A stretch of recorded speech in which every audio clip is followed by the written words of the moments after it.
All right, they're talking here. I don't know. I guess it's about nuclear bombs, nuclear armament, or something.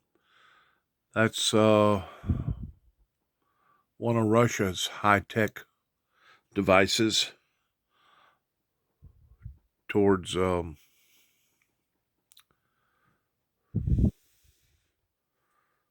towards bringing the end closer to the end. Let's watch this and see what they have to say. Shorter range deployed nuclear weapons, as former Special Envoy for Arms Control Marshall Billingsley said last year. Maybe during the Cold War it made sense to talk about strategic or non-strategic nuclear weapons.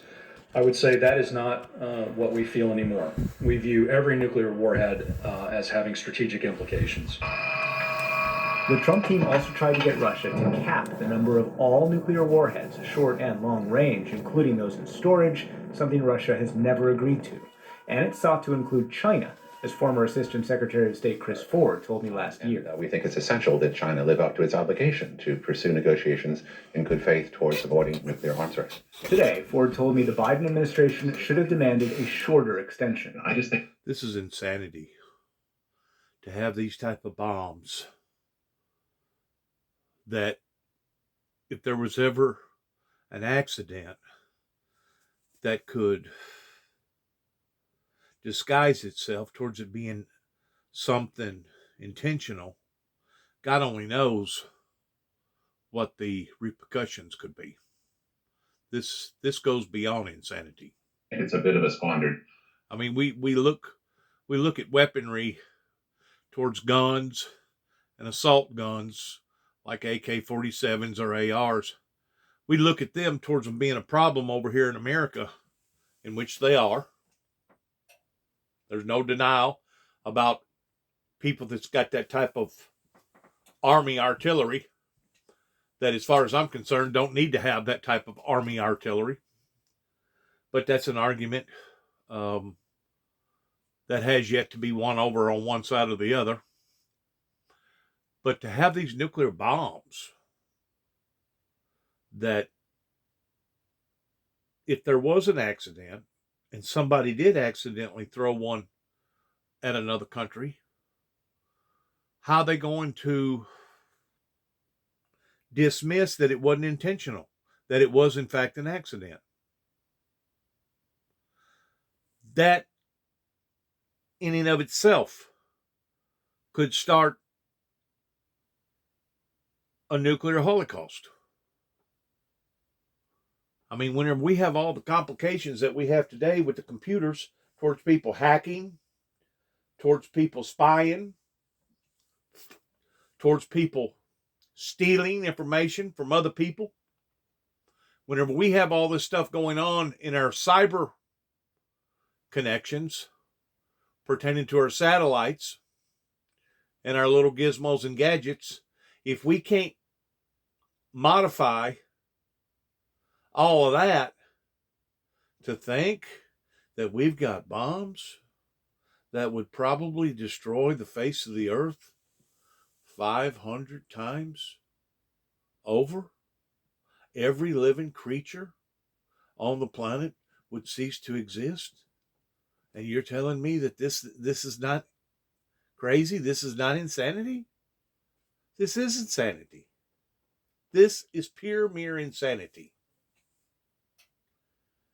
Opportunity. We didn't have to extend it for 5 years. We could have extended it incrementally and used successive extensions as a tool of a negotiating strategy for. I guess the word incrementally means forever. For dealing with the Russians and perhaps others.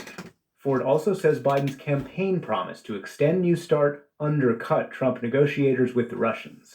If they wanted a full 5-year extension with no strings, they knew that they didn't have to talk to us at all because Biden would come into office, as indeed he has now done, and give them precisely that. So the Russians, in effect, had essentially zero reason to talk seriously with U.S. diplomats for the better part of 2020. For more on this, we turn to Rose Gottemiller, who is currently a distinguished lecturer at Stanford University. During the Obama administration, she served as Undersecretary of State for Arms Control and International Security and was the chief U.S. negotiator of the New START agreement. Rose Gottemiller, welcome back to the NewsHour. What's your reaction today to the Biden administration extending New START for 5 years? I'm delighted. I think it's the right move for the United States of America because, we are embarking on some modernization of our nuclear forces, and I think we really need the predictability and stability that New START will give us over the next 5 years to make sure that we can do that modernization and keep the price tag within bounds. Otherwise, I think we might be chasing the Russians as they build more missiles and more warheads, and we couldn't end up having the kind of predictable nuclear modernization process that we need right now. You heard, of course, some of the criticism in that piece. Chris Ford, Marshall Billingsley say that the administration should have tried for a shorter extension, perhaps only 1 year, and that the Biden administration gave up leverage. What's your response to that? The leverage myth. I do think it's pretty hilarious because, first of all, when President Biden came into office, I wasn't at all sure that he was going to go for a 5-year extension. There was a debate among his own team over that. People like Victoria Nuland, very well respected, have been saying that we should try for some leverage on this. I simply disagree with that because the Russians have been very, very clear for the last year plus that they don't want this treaty more than we do. And therefore, they were signaling that they would not be leveraged in this way. And so that's why I call it the leverage myth. I just don't think it would have happened. Do you think that extending New START by 5 years, one day after Russian opposition leader Alexei Navalny was sentenced to more than 2 years in prison, just a few days after the Russian security forces arrested thousands of protesters on the streets of Moscow, sends the wrong message to the Kremlin? I have to say, nuclear weapons are an existential threat to the United States. These missiles, these long-range missiles armed with nuclear warheads, could obliterate the United States in 30 minutes and indeed destroy the globe if we somehow got into a major nuclear exchange with the Russians. So that kind of existential threat means, to my mind, that we have to keep working these problems.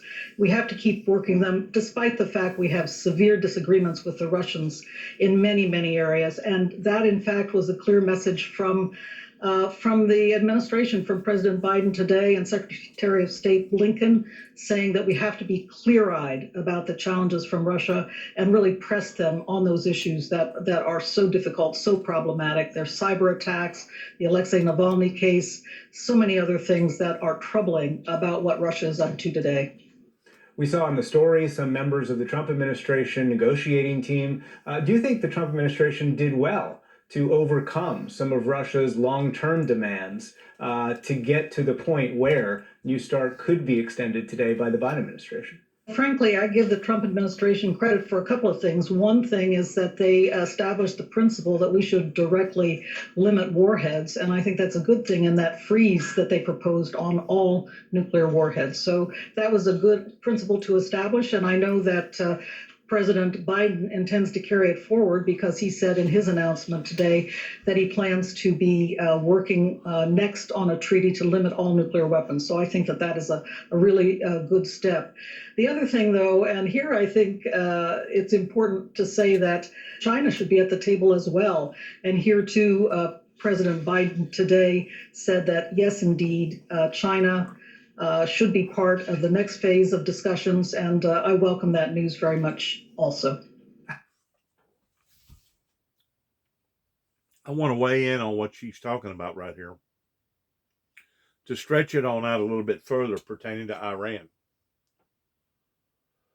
Iran has now broken, I guess, almost every treaty in regards towards them going ahead with their nuclear programs against the American people's will. Why that they have chosen to do this? Israel,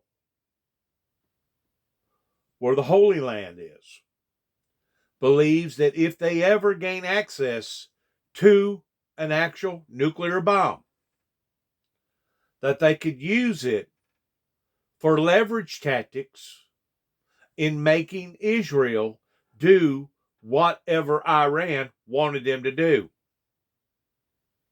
That's the sole purpose in not allowing Iran to have nuclear capability, is because other countries knows how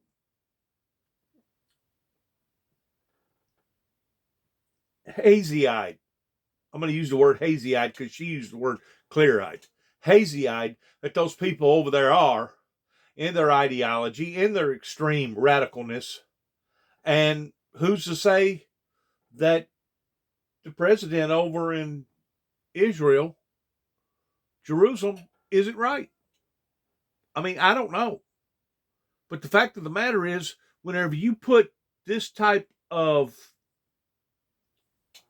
armed armory in the hands of the wrong people, I guarantee you it can backfire.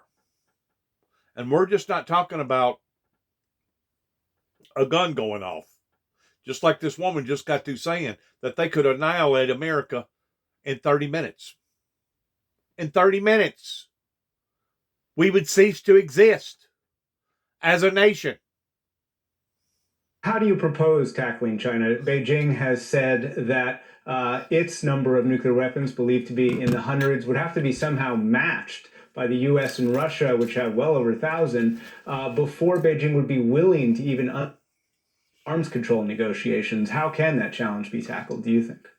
Yeah, you're really right. We don't want to encourage them to build up. That's the last thing we want them to do. But we need to look for areas where there is some equality of capability on the Chinese side. For example, hypersonic glide vehicles. These are new technologies, new missiles that are being developed that are super fast and super accurate. There's some equality of capability in China, in Russia, in the United States developing as well. Here is an area where all three of us may have an interest in sitting down together. I also think we may have a more or less equal interest in constraining ground-launched intermediate range missiles that really are out there proliferating at a time when the INF treaty has now gone away. So we should be, I think, ready to engage the Chinese, but we need to engage them where they may have an interest in coming to the table because they want to see some restraints on us, perhaps on the Russians as well, not just forcing them in a direction they don't want to go, like building up their warhead numbers. That is not good for U.S. national security, definitely. Rose Gottermiller, thank you very much. Thank you.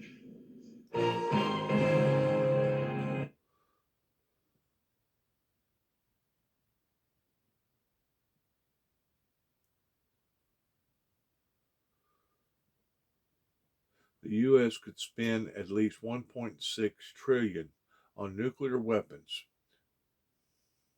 modernizing over the next 3 decades.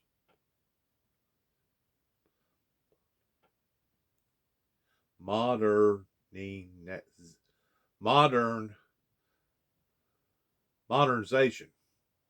I'll get it right in a minute. Modernization. I use the word modernize.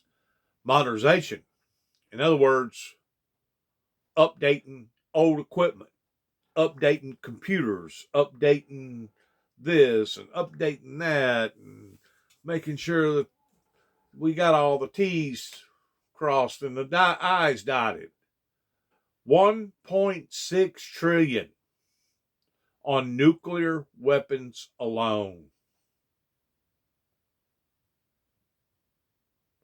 in the next 25 years, 25, 30 years.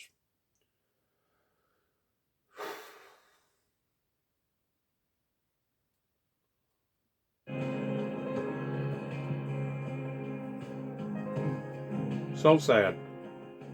We've been focusing in depth this week on President Biden's plans to reset the country's immigration policies. Tonight, we check in from Arizona, where communities already are feeling the effects of the new president's order to halt border wall construction. The wall's presence has had a profound impact. Its legacy, though, remains unclear. Amna Nawaz has our report.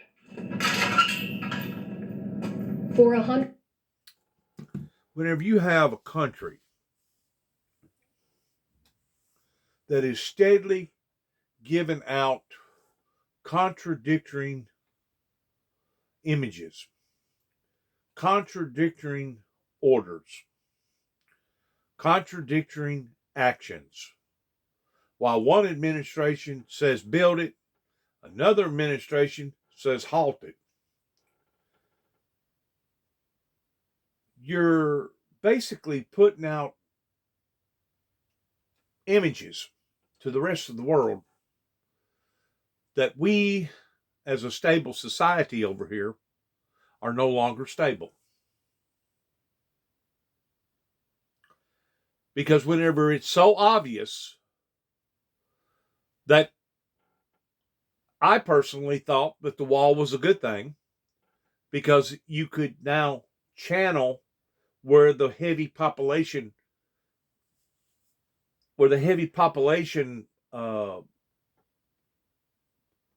crowds was going to be coming in and out in the illegals. But of course, we got the same problem down in Florida pertaining to the Cubans. And of course, we got the problem coming in through Canada pertaining to the Russians. So, I mean, it ain't just one area that we have illegal immigrant problems. But the point that I'm trying to make is whenever you're putting out all these different images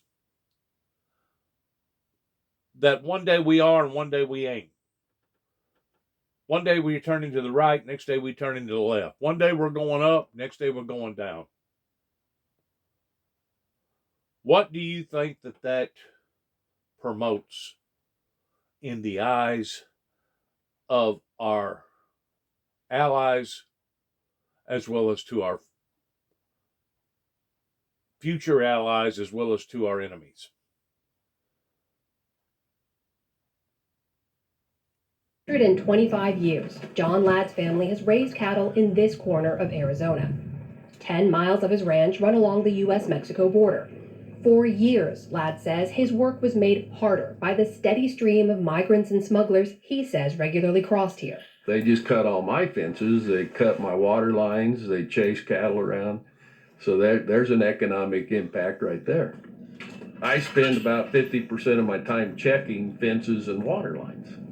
Which is why, he says, he welcomed President Trump's wall construction and is worried by President Biden's order to halt it. Now you see, if you are not this person and you haven't been affected this way, you'll never be able to understand, you'll never be able to sympathize with another person that's going through horrors like this if you haven't actually went through this yourself.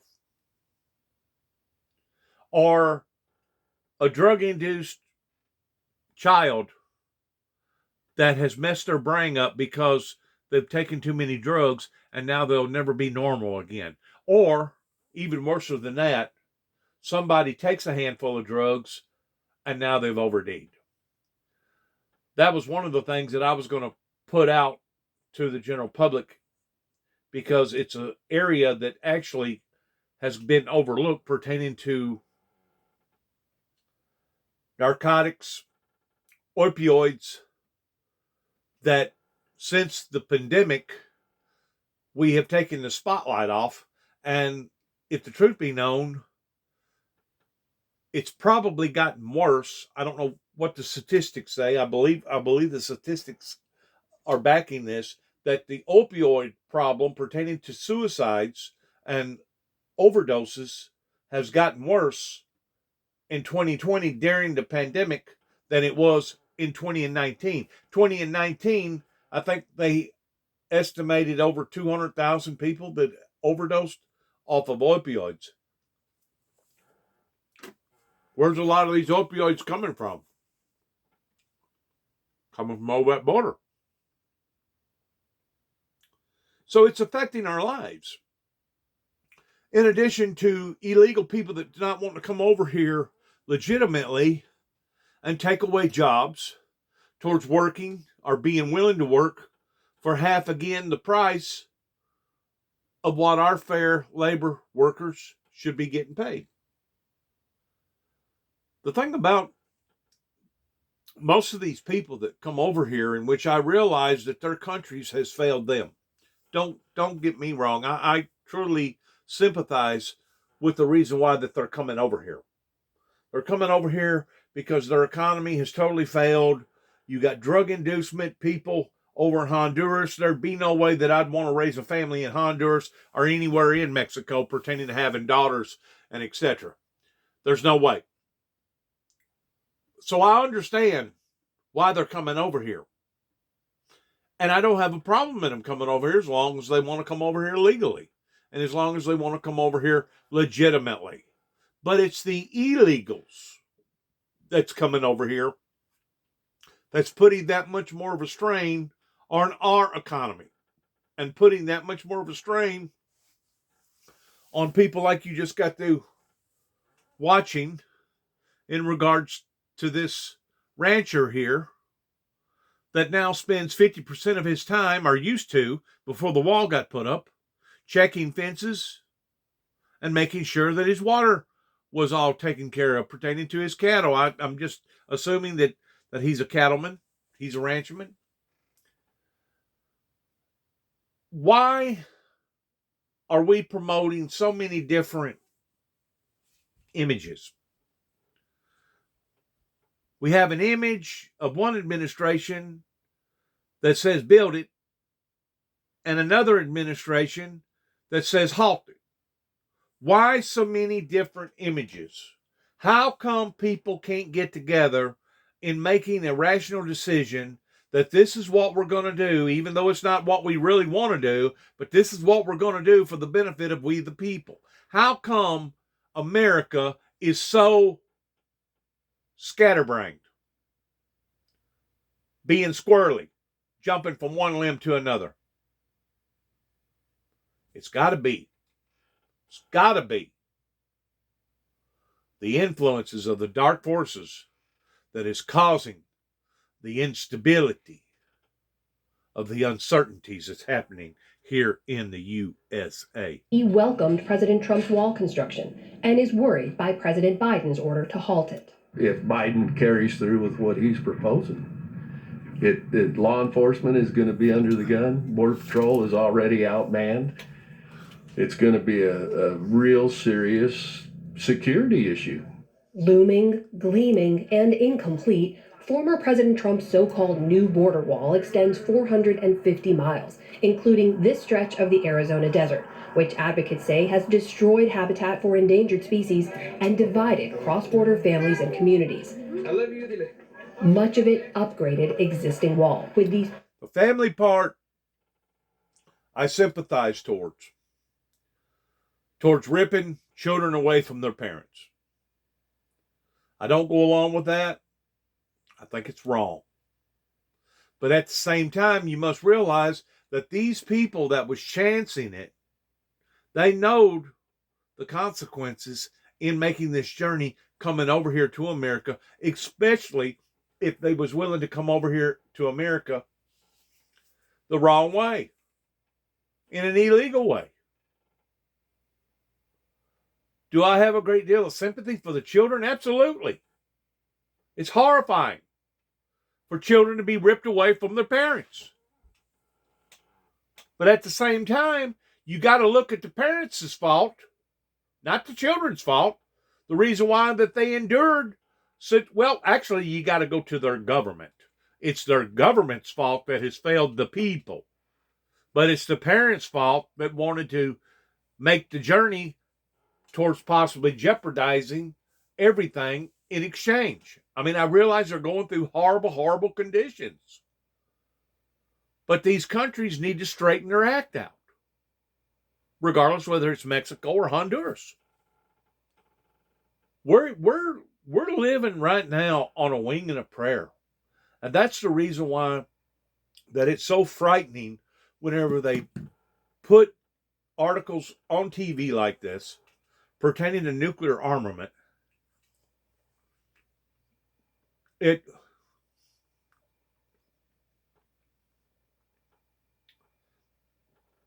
could be the death to all of us. It could be the end of civilization.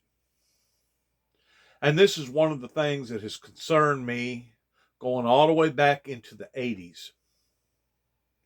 It wasn't my primary purpose, but it was one of the purposes that I believe God the Father looked down upon, that chose me as a vessel to be a messenger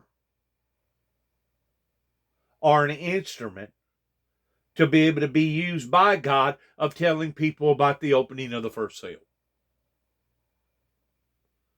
Once more, who has failed this ministry? Was it I that failed? I put my best foot forward and spent over $500,000 and spent 30 years towards being persecuted off of my message of peace. So it's not the messenger's fault pertaining to the ministry, but it's the people's fault that didn't want to support the ministry. The so-called church communities that rebutted and retaliated against the message. The thing about it is, this was never my message. The message come from God and John the Revelator on the island of Patmos.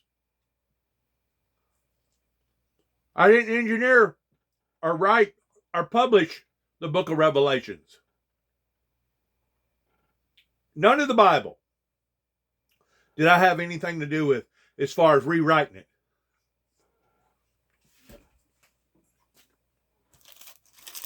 I've never had a desire to want to go in and rewrite the Bible. I realize that there's other interpretations. King James, New King James, International Version, New Standards. I mean, there's probably 50 different interpretations of the original King James. I've never had a desire to want to do that, to go in and remodify words and put various, I guess, new understandings of various words. I've never had a desire to want to do that. I've always been able to take the original King James and dissect it towards translating it that I believe in a proper form. Which, once more, you can't take something from something if it ain't there to take. And for the past 30 years, instead of America getting closer towards utopia and peace, it's actually went in the opposite direction. And not only is it America, but it's Russia, it's Mexico, it's Honduras, it's the whole freaking world that is going in the opposite direction towards peace and prosperity as far as utopia.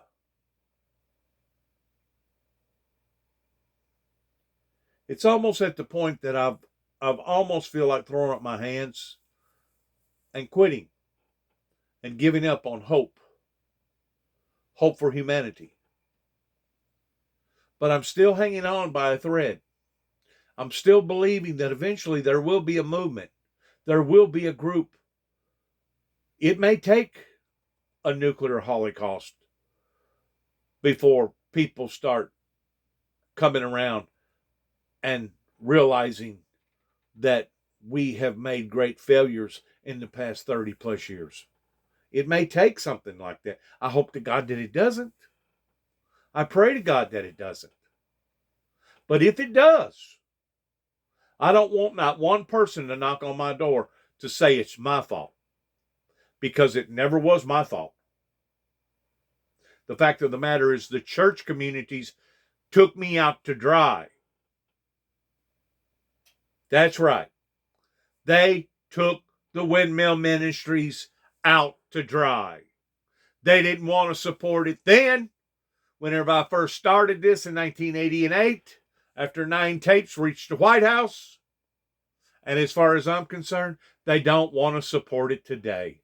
They talk about peace. White man speaketh with forked tongue.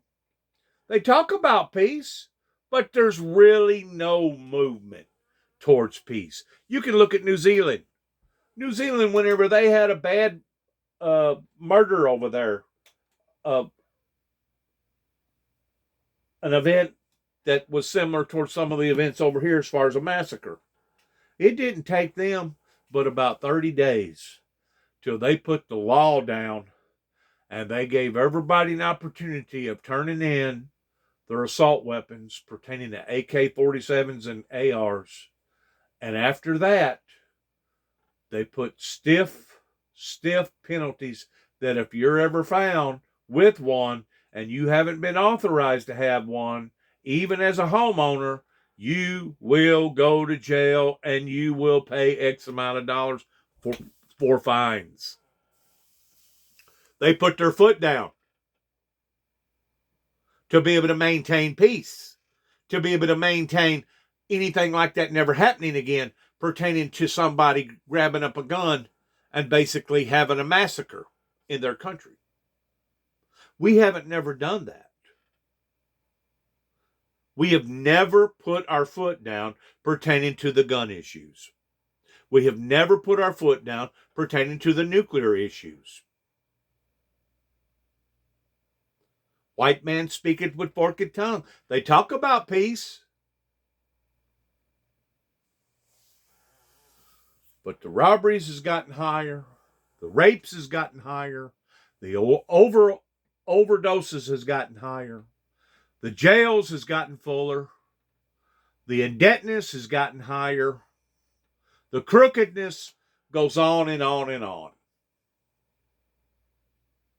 Towards people getting hurt, aborting children, watching all kinds of illegals come over to America that's undocumented. These are all problems that we should not be facing right now if things would have been handled properly on the front end. Going back into the Reagan era, it wasn't handled properly because of the hypocrisy of people that says that they believe in God, that says that they're looking for a better tomorrow pertaining to heaven. But in reality, nobody wants to die to get to heaven. In reality, nobody was willing to support a ministry that supported utopia and peace.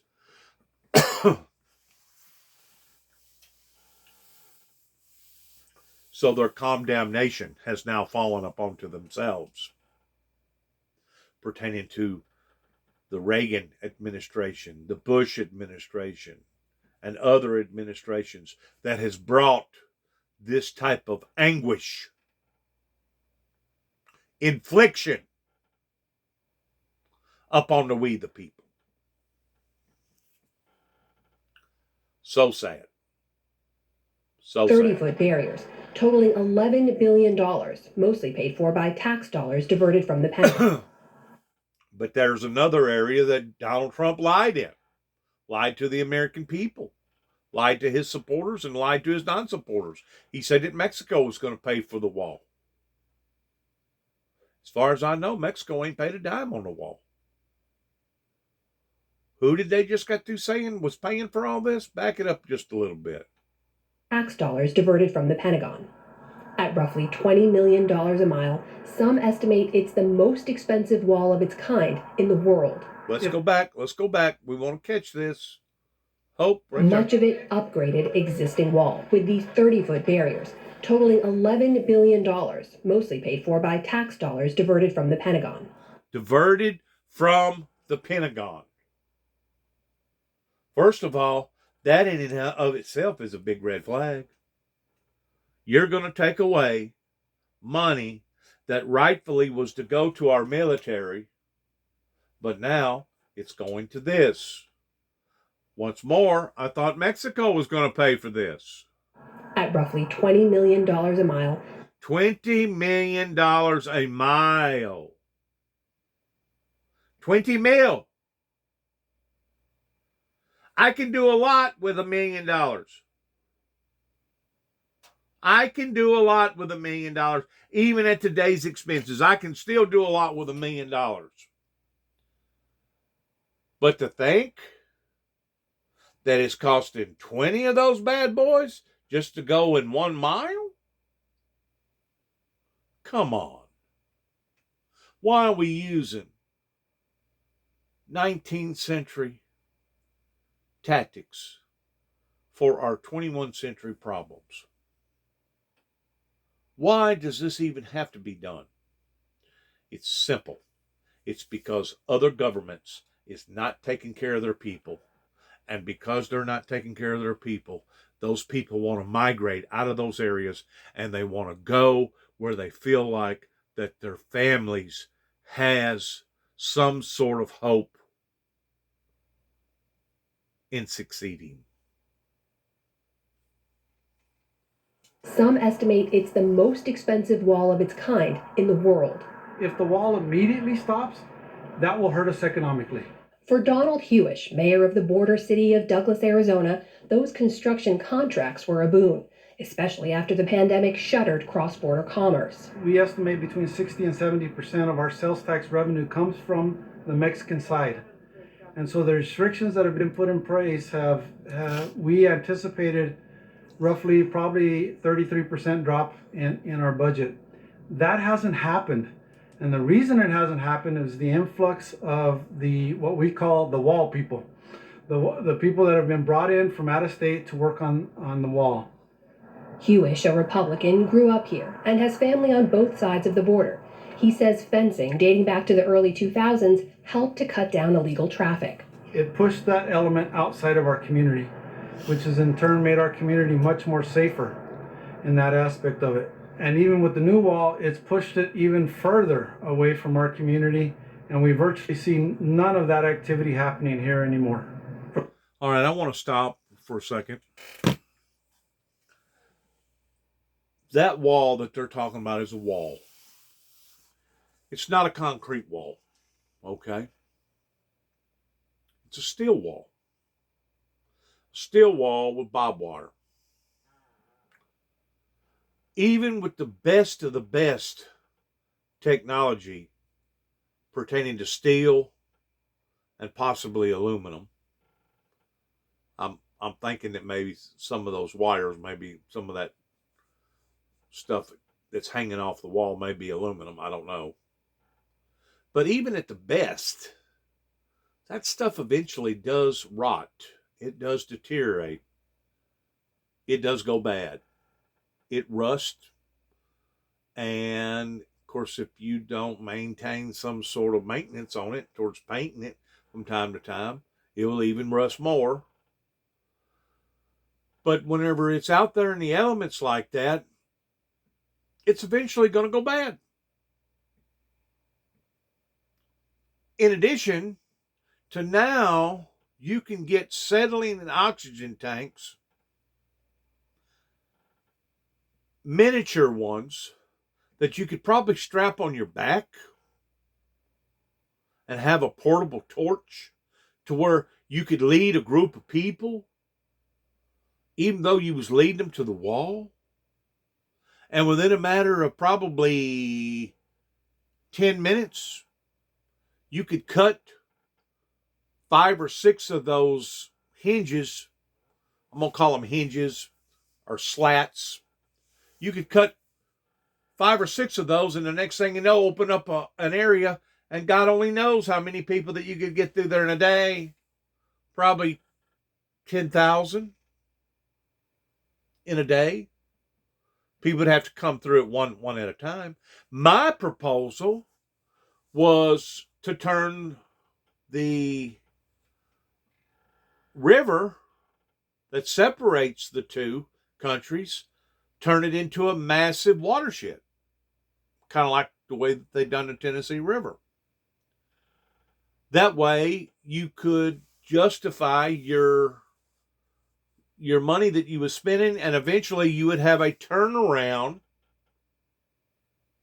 in commerce pertaining to the fishing and wildlife, and possibly even putting up some dams to be able to create electricity or whatever. You would see some sort of a turnaround on that, to where this right here is just going to be a dead liability. It's going to be a dead liability 50 years from now, 75 years from now, 100 years from now. And like I said, whenever it comes to somebody actually scaving the wall, no, they can't scave the wall. But what they can do is take a torch, and they can cut those bars. They can cut those slots.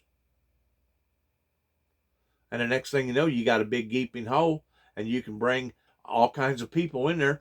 But and that could, you could probably do something like that, and it probably wouldn't be noticed for several days, if not weeks or months.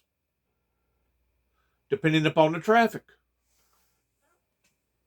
I think it was a bad move, a bad financial investment for America to do something like this. I think it should have been dealt with the same way as TVA dealt with the Tennessee River, the Rio Grande. But now I'm not the one calling the shots, and I'm not the one running the show. All I am is just a peon. For the majority of our history, we have not had a steel barrier that's divided us from one another. And I think for many people in Douglas, seeing a wall and then seeing, 500 Border Patrol agents come to town, well, there has to be something dangerous over there. Pastor Mark Adams has lived here for 22 years. His Presbyterian ministry, Frontera de Cristo, is a cross-border community stretching from Douglas, Arizona to its sister city of Agua Prieta in Mexico. He says the perception of safety from an increase in security has not meant safety for all. Our border policy has been one that uses deserts and mountains as lethal deterrents, and we've seen thousands of people die because of that. For decades, successive U.S. governments have stepped up security at the border. Bill Clinton's Operation Gatekeeper, George W. Bush's Secure Fence Act, which then Senator Barack Obama supported, and now Trump's wall. You see those slots? That's steel. Okay? And you can tell by looking at it, it's fairly thick. It's probably at least an inch thick. But guess what? A torch, acetylene and oxygen, can cut through that.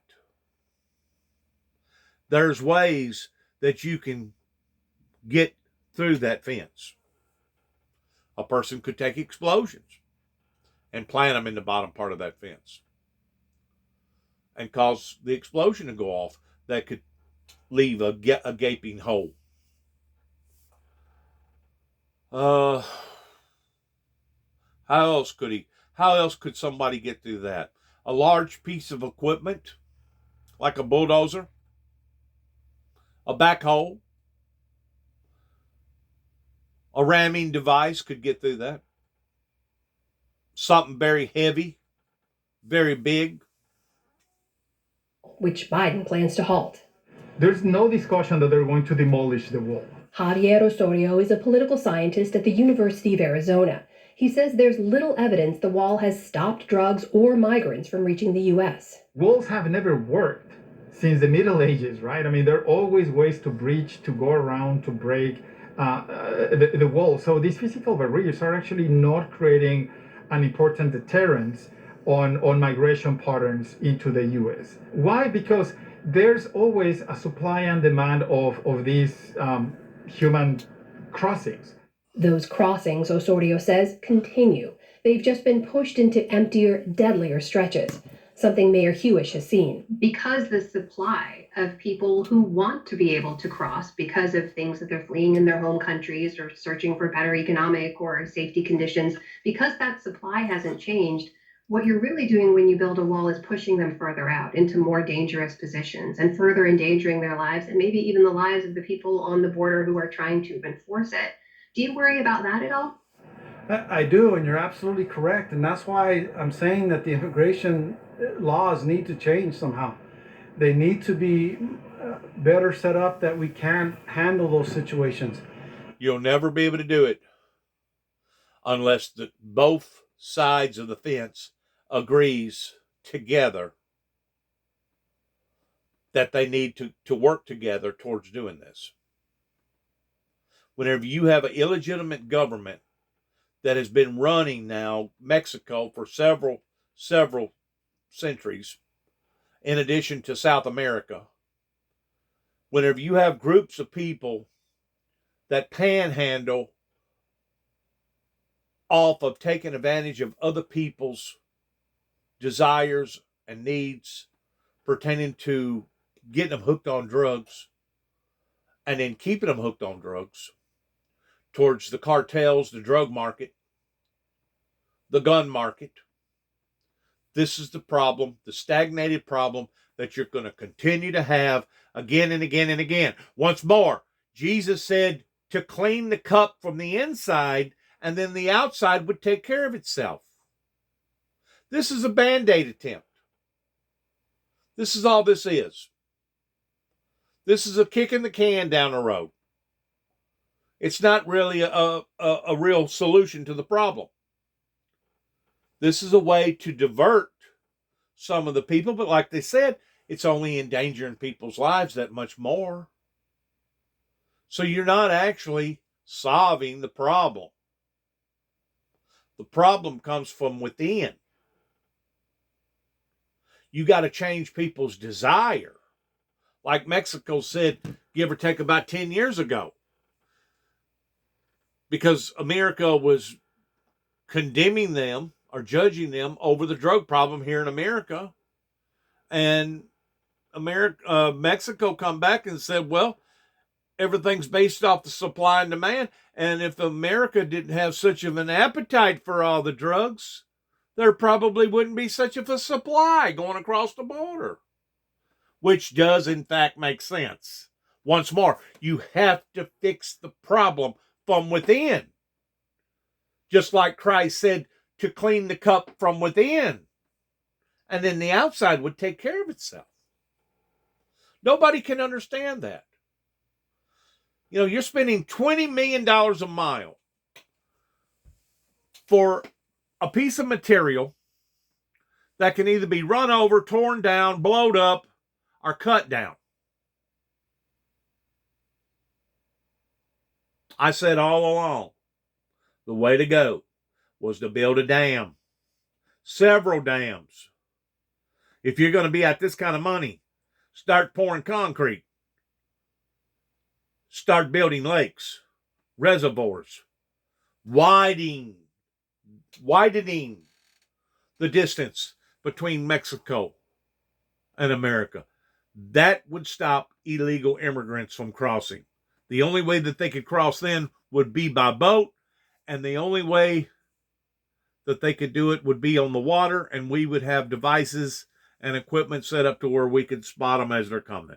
Just like we've got Coast Guard down in Florida that probably 85 to 90% of the time we can catch illegal Cubans trying to come to America. We catch them before they ever hit ground. They don't have a prayer. They don't have a prayer. They immediately get turned around and go back. But once they put one foot on America, even if it's in the sand, then every aspect of that foreigner that has come over here illegally changes. Every aspect changes once that Cuban puts their foot on our soil. That if somebody has a legitimate reason why they need to be here or want to be here, desire to become an American citizen, then we should have a way that can happen. And so they don't have to resort to these means of trying to get across illegally. Pastor Adams says U.S. laws greeting people are one challenge, the forces causing them to flee are another. This has been the biggest death year in over 10 years of people crossing the border. It just rerouted the traffic because we weren't dealing with the root causes of why people were migrating. Did you hear what he said? It's been the largest death year as far as people going through the mountains and going through the deserts, didn't have adequate water and wound up dying. Nightfall at the border. Another group of migrants is deported back to Mexico at a port of entry far from where they originally crossed. Confused, they gather for a meal at the Migrant Resource Center and try to figure out next steps. Many reach out to the smugglers they hired to try and get back to the U.S. Others end up spending the next few days at Kame, a nearby shelter that houses migrants. We met a woman who fled violence in March and tried to enter the U.S. She's now living in this shelter, waiting her turn to request asylum. She doesn't want to be identified, fearful of consequences if she can't leave. With the wall, we have to go over the mountains or through the desert. It's much more difficult. I hope that Biden welcomes us and has compassion for those of us who've been trapped here for a long time. The truth is we have nowhere else to go. The wall, to many, is more than a tangible deterrent. It also sends a powerful signal. And of course, whenever you're dealing with people like this, that a lot of them has the inability to be able to understand what's happening to them, kind of like herding cattle. Whenever you're dealing with situations like this, they don't think for themselves, and they don't realize that they're putting their own lives in jeopardy worser by going through the hills and going through the desert than they would have been if they just stayed where they was at. You're not going to convince these people stuff like that unless you educate these people. You have to be able to educate them in the areas where they're originally from.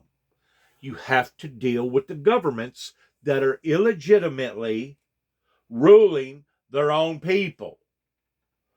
Now, you see what's going on in Russia right now pertaining to the protest. Week before last, they arrested 3,000. This weekend, they arrested 5,000. Obviously, there's a movement happening in Russia. Even though it's cold, and some in places, I don't see how they even live being 35, 40 below zero. They got to go through something like 9 different time zones because Russia is extremely big. But I guarantee you, out of that movement, you will have more people that will be loading up, willing to chance their lives by trying to go through Alaska or around Alaska and come up through Canada and come down to America over in the Washington state area. In other words, you will see a fluctuation of migrants that will come from Russia that will increase because Russia's government is not obviously doing what they're supposed to be doing with their own people, which is putting that much more of a burden on us. So what are we going to do? We're going to build a wall now around Washington state, separating the Canada and the United States, because we know that there's going to be a flow of migrants that's going to come out of eventually going to come out of Russia. It has to begin with the countries that are treating their citizens this way. You have to have a movement from within. Like I said, this fence that you're looking at right there, that they're trying to turn into art or some sort of gallery or something, this is just a Band-Aid. This is all this is a Band-Aid. And the thing about this Band-Aid, you're talking about a liability Band-Aid that eventually this thing's going to rust. Eventually, people's going to try to cut through the fence. People's going to try to use explosions on the fence. Eventually, somebody's going to get a hold of a piece of equipment and try to tear a big hole in it. It's a liability.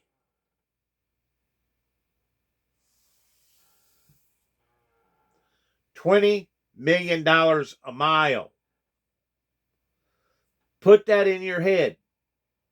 Visualize $20 million stacked up $100 bills that only serves the purpose for 1 mile. How fast can you go a mile in your automobile? Ordinarily a minute. Some people that's doing 70, 80 miles an hour may be able to go in 50 minutes or 45 seconds every mile, depending upon what kind of car you got and where you're at. But ordinarily, you go a mile a minute, 60 minutes, 60 seconds, 60 miles an hour. 1 mile costs 20 million buckaroos. 20K. It's not just a wall, but it's also a physical representation of immigration policy.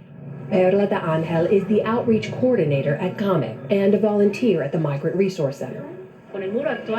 Even before the new construction, we saw many people get injured who fell from the top of the wall and ended up with broken bones. There's even been people who've died from falling off the wall.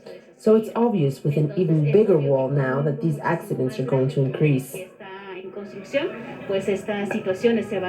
They're just like a herd of animals, just like a herd of cattle. You got to teach them